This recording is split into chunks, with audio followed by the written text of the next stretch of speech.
ദേ ഞാനൊരു പുതിയ ഡിഷ് ഇവിടെ കണ്ടുപിടിച്ചിട്ടുണ്ട്. പേര് പറയട്ടെ, ദൊപ്പം. ചിരി വരുന്നുണ്ടോ? അങ്ങനെ ഇപ്പോൾ ചിരിക്കൊന്നും വേണ്ട കേട്ടോ.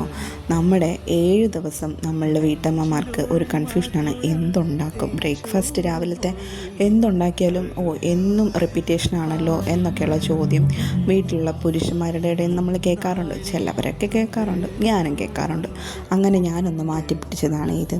സംഭവം വേറൊന്നുമില്ലെന്നേ, അപ്പച്ചട്ടിയിൽ ദോശമാവ് ഒഴിക്കുന്നു. സിമ്പിൾ പരിപാടിയാണ്, എങ്കിലും ഒരു വെറൈറ്റി അല്ലേ.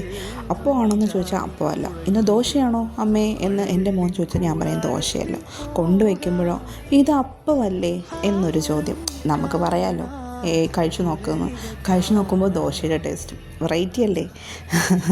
അതിലിതേ ഒരു മുട്ടയും കൂടെ പൊട്ടിച്ച് ലേശം കുരുമുളകും കൂടെ വിതറി ഒന്ന് ആവിയിൽ വേവിച്ചെടുക്കുമ്പോഴത്തേക്ക് നമ്മുടെ ദൊപ്പം റെഡിയാവും. പിന്നെ വേറൊരു കാര്യം എന്നാന്ന് വെച്ചാൽ, ഇതിന് വലിയ സമയമൊന്നും ആവശ്യമില്ല. നമ്മുടെ അപ്പം റെഡിയാവാനായിട്ട് എടുക്കുന്ന സമയമോ, നമ്മുടെ ദോശ ഒരു സൈഡ് ഇട്ടിട്ട് സൈഡ് മറിച്ചിടണമല്ലോ, അതിൻ്റെ ടൈമോ, അത് രണ്ടും വേണ്ടാന്നേ. കുറച്ച് സമയത്തിനുള്ളിൽ നമുക്കിത് റെഡിയാക്കിയെടുക്കാം. നമ്മുടെ ദൊപ്പം അങ്ങനെ ഇവിടെ റെഡി ആയിട്ടുണ്ട്.